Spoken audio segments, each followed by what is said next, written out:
Q news అందించే అవకాశాన్ని సద్వినియోగం చేసుకోండి. సమస్య ఎక్కడున్నా నేనున్నానంటూ ధైర్యంగా ప్రశ్నిస్తూ రాజకీయాల పట్ల అవగాహన కలిగిన అనుభవం గల రంగారెడ్డి హైదరాబాద్ రిపోర్టర్లు కావాలను సంప్రదించవలసిన నెంబర్లు 8688960884. సుప్రీంకోర్టు పదే 50% రిజర్వేషన్ దాటొద్దు.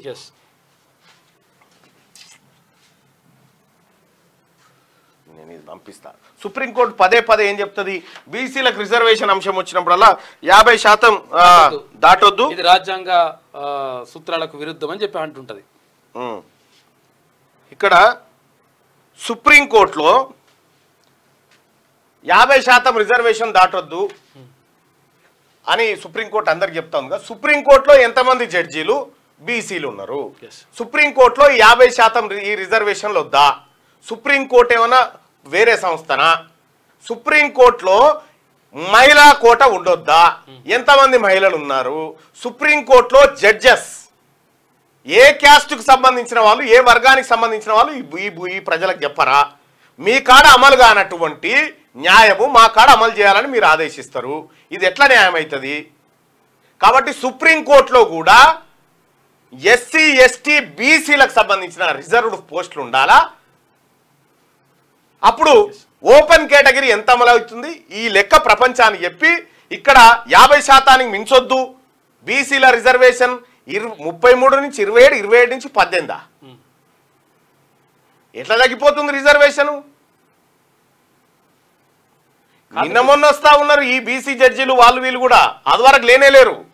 అసలు ఇప్పుడు ఎవరి వాటా వాళ్ళకి వెళ్ళిపోయిన తర్వాత పూర్తిగా నష్టపోయింది బీసీలే కదా. ఇప్పుడు ఒకవేళ 17%, 15% నీ 50% గీత పెట్టాలని ఏ రాజ్యాంగం ఏడ రాసింది? చూపెట్టు. 50% ఉండాలని ఏడ రాసింది? ఒకవేళ అట్లుంటే మరి మళ్ళీ ఎందుకు పెంచుకున్నారు? ఇప్పుడు ఈడబ్ల్యూఎస్ ఎందుకు పెరిగింది? నిన్న ఒక పిల్లగాడు చెప్పిండు, అన్న 75 మార్కులు వచ్చి నాకు రాలేదన్న, నేను క్వాలిఫై కాలే, 60 మార్కులతోని ఈడబ్ల్యూఎస్ కోటాలో వాళ్ళు క్వాలిఫై అయ్యారు అన్నాను. ఈ బీసీ పిల్లలకు కూడా రావాల్సినటువంటి సోయి ఏంటంటే అసలు ఈ స్లాబ్ పెట్టినోడు ఎవడు? ఈ స్లాబ్ లో నైపుణ్యత ఏమన్నంటే 50% క్వాలిటీ ఉండాలంటారు. ఈ క్వాలిటీ ఉన్నోళ్ళని పంపించే ఎన్ని పథకాలు వచ్చినాయి ఈడ? ఒలింపిక్స్ లో 6. అవి కూడా ఈ తెచ్చిన వాళ్ళ దాంట్లో ఎవ్వడు కూడా లేడు అప్పర్ క్యాస్ట్. మళ్ళా అందుకోసమే దీనిపైన ఈ దేశంలో చర్చ జరగాలి. ఈ బీసీలకు జరుగుతున్నటువంటి అన్యాయం విషయంలో ఖచ్చితంగా బీసీ స్టూడెంట్స్, బీసీ ఉద్యోగులు, బీసీ లాయర్లు, బీసీ అడ్వకేట్లు, బీసీ సమాజం అంతా ఒకసారి దీనిపైన దృష్టి పెట్టాల్సిన సమయం అయితే వచ్చింది.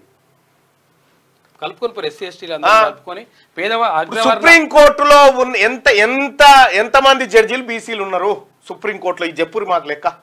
క్యూ న్యూస్ అందించే అవకాశాన్ని సద్వినియోగం చేసుకోండి.